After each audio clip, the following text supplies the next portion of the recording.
I was deciding whether I was going to give a disclaimer because I am essentially all over the place. But then I said I'm always all over the place, so maybe it's not a disclaimer. It's just a way of being, and you all have grown accustomed. So I'm going to go with that one. That's what I was processing at that moment. I do want to say thank you to Megan and Audrey for leading our congregational meeting this morning. I have 97 screenshots on my phone of things I want to remember to say in a minute. That is the neurodivergent way of note-taking. I screenshot it and then never look at it again and forget that I screenshot it, so until I see it the next time, and I'm like, oh, that's so good. So that is my current method of survival here. But the congregational meeting this morning was about, how can I put it in a way that'll be quick? It was really a reflection and an invitation to conversation, resourcing, and strategies for surviving the end of this current world as we know it. And there were book resources and podcast resources and people sharing their different degrees of sleep and wokeness and everything in between, and it was fantastic. And what came to mind, spoiler alert for the sermon, right, were two things: a book by Alice Walker called Hard Times Require Furious Dancing, which is a book of poetry, and it's fabulous, and it is maternal and caring, and Alice Walker. So what does one do about that? And then another thing, today's sermon will be about joy. It will be about joy from a variety of entry points, so you just pick your one. But I want to remind us, this is the spoiler alert part, because it's too late. My sermon already wrote. I can't just weave it in now. But I want to remind us that you have survived every single bad day. You have survived every iteration of this world, be it what it was, be it what it may, and my hope is be it what it will be. Out of all the things that happened, you are still here. And there's a poem I probably read once a quarter, so here it is for this quarter. And it's Lucille Clifton, and it comes to my mind all the time, and it's Won't You Celebrate With Me? Won't you celebrate with me what I have shaped into a kind of life? I had no model, born in Babylon, both non-white and woman. What did I see to be except myself? I made it up. Here on this bridge between starshine and clay, my one hand holding tight, my other hand. Come celebrate with me that every day something has tried to kill me and it has failed. And just invite us all, as I merge together that part of the morning into this part that I must go into, come celebrate with me that everything that this world has meant for my harm, God has used it for my good. So now I transition into how two things happened this week that tried to steal my joy and was successful. I would love to be the pastor that says every time something happens, I lean on gratitude, I grab the prayer stick that Papa Chuck made for me that includes a fidget spinner because I get distracted and it really helps me focus when I pray. So it really was made just for me. And that I just go to it and I hold my mule, so to speak, and just nuzzle on through full of joy, but I do not. I was so mad. I called upon old Minnow Simmons and all of my few years of Anabaptist heritage to remember not to bop somebody on the head, but I did not. So the first happened at Dillon's. Any of you that know me or have spent time, you know I hate the grocery store. I hate going to the grocery store. I don't like driving by the grocery store. I don't like the thought of what people do in the grocery store. It's just an irritating process for me. The pandemic was the best thing that ever happened to me because I just ordered my groceries and everyone was ordering their groceries, so there was no judgment. But my wife, pause, believes that you save when you go to the store. And I would get a whole nother job just to pay whatever $7 that we save. And then she wants to pick it out herself because this bottle of Heinz ketchup and this bottle of Heinz ketchup, you want to choose it. And so, because I love her, we go to the grocery store. I do not go into the Costco, though. I take her to the Costco, and I sit outside, ruining the day. I don't go in there. So years ago, we decided in the midst of these visits to the grocery store that we would no longer use plastic bags. That was going to be part of our contribution to decreasing our footprint. I'll also have you know, I do not buy single-use yogurt anymore. I buy the big jar because I'm growing. But it gets kind of gross because it gets all watery at the top and then I don't want to eat it. So we're working on that part. But anyway, so we get all our items, we go to the self-checkout because I don't want nobody to talk to me, and we scan our stuff and put it in the cart, and then we go these big old insulated bags that we got at the Costco, and we put everything in the bags, and then we go forward to live our lives. So 2 weeks ago, I had to go to the grocery store by myself, which that's the only thing I hate more than going to the grocery store with my wife is going alone. And as I got to the self-checkout, a person, I will not give any distinguishing characteristics because it would create bias. I will just say an individual of undisclosed origins started yelling at me and was like, that ain't how you do it. You need to scan each item and put it in the bag and sit it on the thing. Well, in my shock and awe, because you just don't walk up and start yelling at me, I was like, what? And then the security guard came over and began to yell at me. And I just ignored them, and I continued to do my groceries. So the following week, we go back. We go to the same grocery store because I need the routine. So even though we've moved 20 minutes away, I still drive back to this 20-minute away grocery store and past the 8 other Dillons just so I can have familiarity. The security guard comes over and starts yelling at me again. Now this time, because it's the second time, I am fully embarrassed, and I just start crying because that's how I work. And I said, stop talking to me and get me a manager. So the manager comes over, and so the security guy is yelling how I need to do it, whatever, and really started implying that I was stealing these groceries.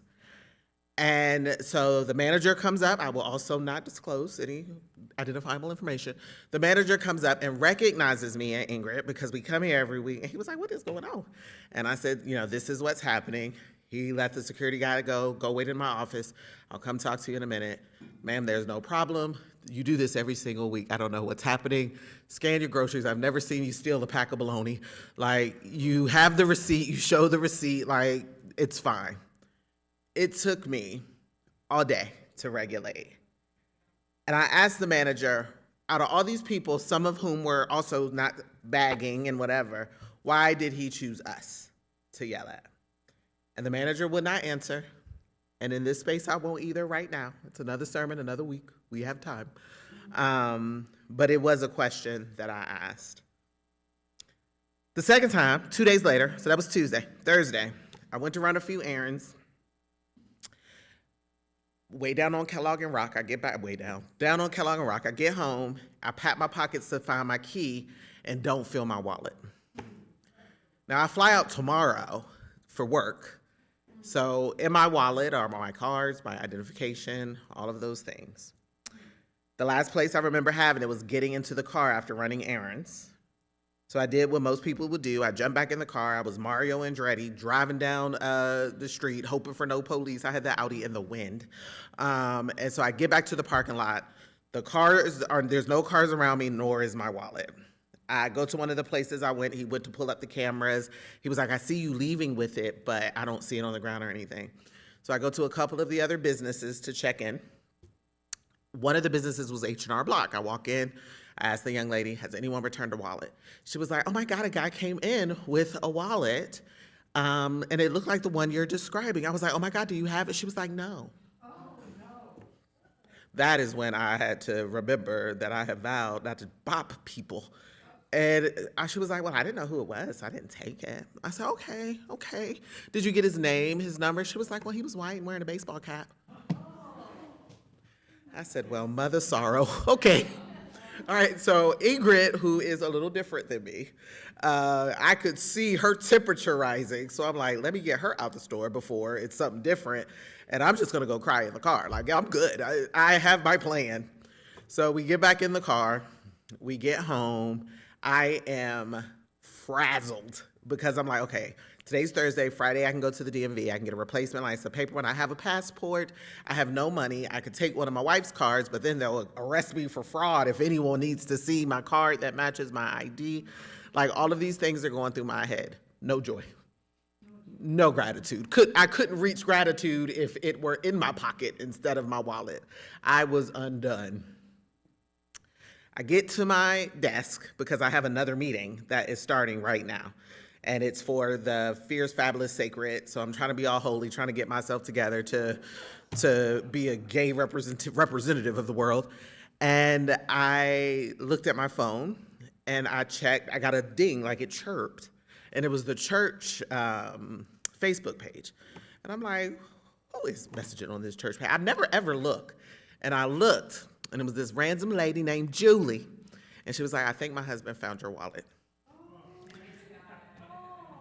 The way I was like, oh my God. I said, are you serious? She was like, here's my number, give me a call. So this super sleuth, as a lot of us are, because I can find anything, she told him to go through the wallet to see if there was any identifying information. My Western District Conference ministerial licensing card was in my wallet. So she went to the website and searched for me and found that I preached at New Creation, went to the New Creation Facebook and sent me a message. And praise baby Jesus, colt riding Jesus possibly. And he worked 5 minutes from the house. He worked downtown at the bank. So I switched the meeting to my phone to be mobile, and I drove on over there. He walked over, he took my little ID out and checked my ID and gave it to me. And I have my wallet. And I did not have to cry into my water bottle. So it all worked out, nothing missing, nothing out of place. I want to tell you that I was so relieved at the end of both of those outcomes that I could get my groceries and my wallet, but that would be a lie. I was not relieved at all. I was stressed, I was dysregulated, I was tired. I don't think I slept for both of those nights because that feeling of loss, that feeling of accusation, of blame, all of those things that come with it were so heavy. But I did remember this one song. My grandmother used to sing it. And it's a Black church favorite. It's by Shirley Caesar, if that tells you anything. But as I was thinking about this sermon and thinking about those moments where I had no joy, I was reminded of this song. And Shirley Caesar says, this joy that I have, the world didn't give it to me, and the world can't take it away. And that's the joy I want to talk about today. The joy that you can't let get stolen. Because Palm Sunday is full of that kind of joy. The kind that surprises, that doesn't make sense to the watching world, that bubbles up from a place deeper than just the surface. It's a joy that may not be rooted in everything being okay, but it's rooted in remembering what God has done. In the lineage of the faithful, joy has always been a kind of rebellion. I think about all of our major conflict-moving things in history and the art and the joy and the dance and the sometimes foolishness that have come from it. Joy is a sacred act of memory, a way of saying we remember who we are, we remember whose we are, we remember what has been promised and what's already been done. And today, as we revisit this story of Jesus entering Jerusalem, riding a donkey, welcomed by shouts of Hosanna, we are invited into that kind of joy. The kind that won't be swayed by a bad week, and hopefully of a broken system. Luke 19:29-40 gives us the familiar image, Jesus approaching Jerusalem, the city of tension and contradiction. The city of prophets and politics, holy ground and hardened hearts. a city that will bless you with one hand and betray you with the other. As he nears Bethphage and Bethany, Jesus sends the disciples ahead with the instructions. But we can't look at it like it was just a little travel detail. Like, yeah, when you get to the baggage claim, just pick up the blue bag. Tell them the master needs it. No, whatever. It wasn't just a detail. It was a sacred-oriented choreography. Jesus doesn't just wander into Jerusalem. Riding in on the donkey was not a power move in the eyes of the world. But for those who knew the scriptures, it echoed Zechariah's prophecy and what I believe was chapter 9, verse 9. And it says there, see, your king comes to you gentle and riding on a donkey. It wasn't random. It was a declaration, a reframing of what Aaron said today, what kingship looked like. It was a counter procession to Rome's military parades of dominance. Jesus is saying, I will not ride up in here like Caesar. I will not come draped in empire. I will not meet violence with violence. I'm not riding high on horses of war, but coming low on the back of humility.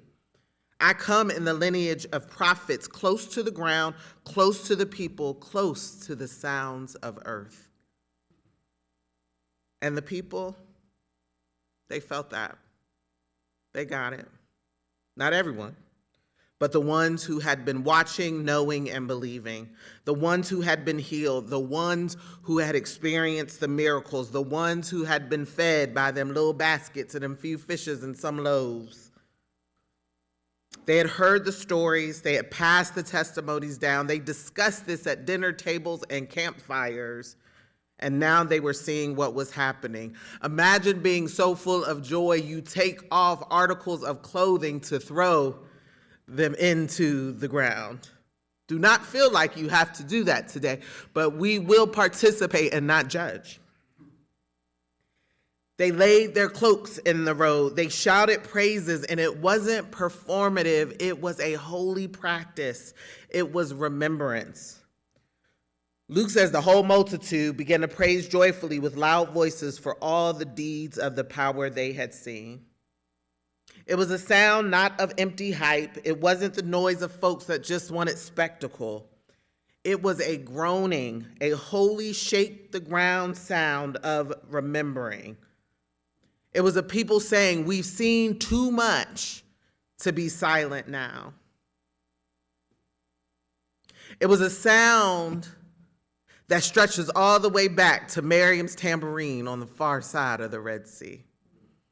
It was a sound that marched around the walls of Jericho until they came crumbling down. It was the kind of song and the kind of sound that rose up in fields and cabins by enslaved ancestors as they whispered words and plans of freedom. It was the deep hum of a people who still knew sorrow and chose a two-step. That's joy. And of course, as it goes, not everybody wanted to hear all that. The Pharisees heard the sound and said, Jesus, make them stop. Rebuke your disciples. Maybe they didn't do that, but I feel like that's what they did. And Jesus, with full clarity and conviction, said, I tell you, if they're silent, the stones would cry out. For me, that right there, that's the moment. The people may not have understood everything that was happening, but they knew enough to celebrate. They knew enough to rejoice. And Jesus affirmed it. He did not tell them to quiet down. He didn't say, wait until things get better. He didn't call for their decorum or their decency. He told the truth. If these voices go quiet, this earth will still testify of the goodness of God. I love the thought of the very building blocks of creation shouting. I would be scared, let me help. If this pew started praising, don't know what I would do, but the reality is when joy is real, when it's rooted in your survival and sacred refusal, it cannot be quieted. It cannot be co-opted. It cannot be commodified. Even if people try to shut it down, creation carries it forward. The very ground remembers what we soon forget. The stones will cry out. Creation will hold the sound of liberation, because joy is not an accessory to freedom. It is its beloved partner. Joy is not the opposite of sadness or pain. Joy is the capacity to feel the weight of the world and still hold space for beauty. Joy is the breath you take when the grief is still fresh, but you are still standing. Joy is seeing children playing in neighborhoods that have been told they have no future.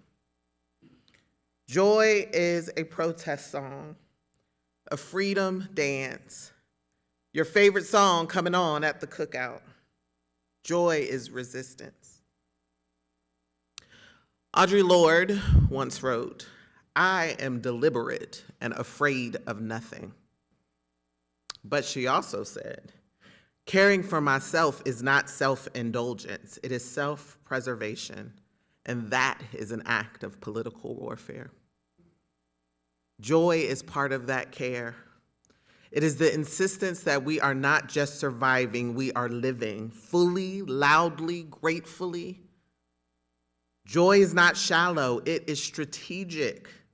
It's a practice of remembering who we are and what God has done. It's a commitment to stay soft in a world that continues to try and harden us.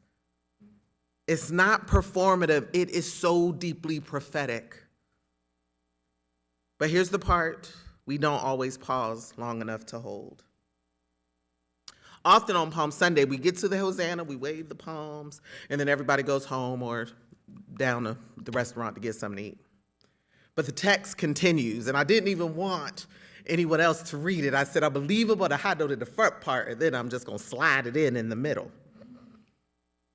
After the celebration, after the palm branches, throne robes, all the hosannas, we get to verses 41. And it says, as Jesus came to the city and observed it, he wept over it. He said, if only you knew, on this of all days, the things that lead to peace. But now they are hidden from your eyes. The time will come when your enemies will build fortifications around you, encircle you, and attack you from all sides. Jesus didn't weep because the joy was wrong. Jesus did not weep because the people in that moment had missed the point. But Jesus knew what was coming. He knew that even with all the shouting, the same crowd would shift. He knew betrayal and brutality were on the way. He knew the pain, and his body would stretch long, and the grief would feel like it had had the final word. He knew that peace in this instance had a cost, and that it would be paid with his life. And still, he didn't shut it down. Still, he made space for joy. Still, he received the praise. Still, he rode. That still is what it means to live in this in-between. To live in that sacred tension of celebration and uncertainty. To wave your palm branch even when you know or don't know what Monday is going to bring. To rejoice not because everything is all right, but because God is faithful. I know sometimes we find ourselves between a rock and a hard place, between what we hope for and what we've survived, between unanswered prayers and unexpected provision, between grief and new beginnings. But in that space, let joy become your protest. Let joy be your testimony. We have something up on the people of Jerusalem. They didn't know how the story would end. They didn't quite know what the story would be. They didn't know about the cross, the tomb, the resurrection, but they knew what God had already done, and for them that was enough. But us, we do know. We know the end of the story. We enact it every year. We know the stone rolls away. We know that death loses its sting. We know that love rises again. But even in that knowing, we still experience things that try to snatch our joy. And I encourage you, resist, rejoice. So on this Palm Sunday, as we wave our own branches and lay down our burdens on like cloaks on the road, don't be afraid to celebrate. Don't be afraid to hold your joy tight. Protect it, project it. Remember what it cost you, because you will need it in the days, in the weeks, in the months, and in the years to come. Joy is not fleeting. It is a spiritual resource for your holy toolkit, a sacred inheritance, a shield and a shout. Your joy is a song that keeps you going, because if you don't sing it, the stones will. So let us rejoice. Let us rejoice knowing that life is not perfect, but God is present. Let us rejoice not knowing or not having everything figured out, but because we carry the memory of deliverance in our bones.